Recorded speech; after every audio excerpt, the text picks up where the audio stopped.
So we have to make a distinction between self-realization and God-realization. When we do self-realization, you only realize the spark of God which is within you. And that is a huge, huge accomplishment. That's what we tend to accomplish by the practice of Kriya Yoga. And then there are degrees of enlightenment.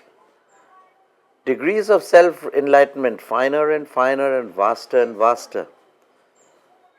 Yoga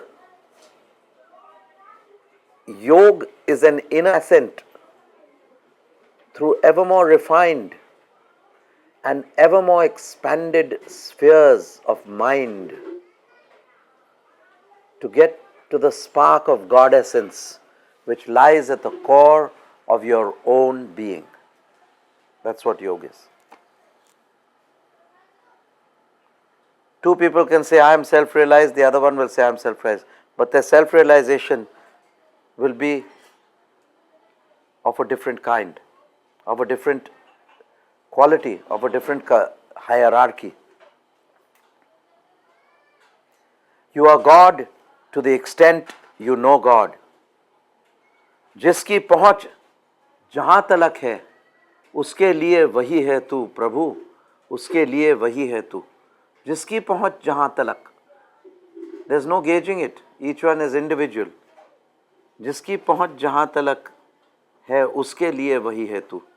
So God is that to the degree you have realized Him. You'd say God is in a teacup. Fine, your God is in a teacup. God is in the sky. He fills the sky. Fine, He fills the sky. But do you know that there are infinite numbers of more skies behind this sky of your human limited mind? God is infinity. Sure, you really realize God is infinity. But do you know that there are infinite infinities behind this infinity which you say? Are you daring to compute the size, the age, and the essence of God?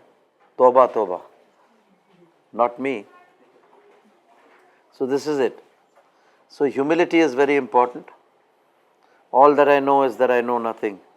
I have made no beginning and no end. I am totally surrendered to Thee, O King of Kings, O Lord of Lords.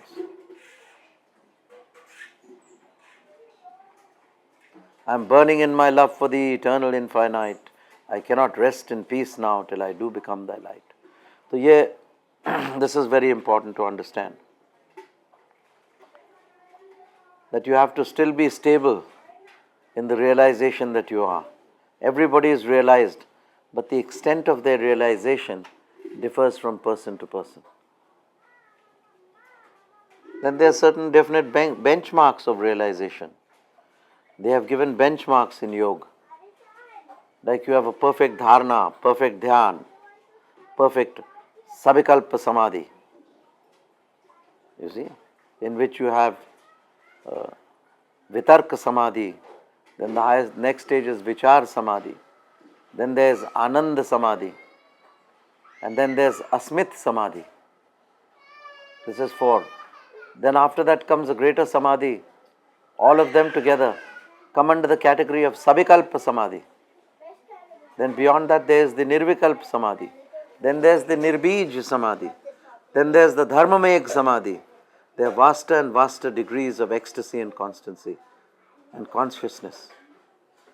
And then after dharmameg samadhi, when the pratiprasaya happens, then the dharmameg samadhi happens. And the happening of the dharmameg samadhi takes you into the supreme reality, which we call Brahma Nirvan, or Alak Niranjan Nirvan, or Kaivalya Samadhi. It's just Kaivalya, which I call, because there are no words to express the finality. So we humble ourselves before the Supreme Infinite and sit in silence, practicing 7 kriyas to humble ourselves. Because, O Lord, we know nothing, only You know.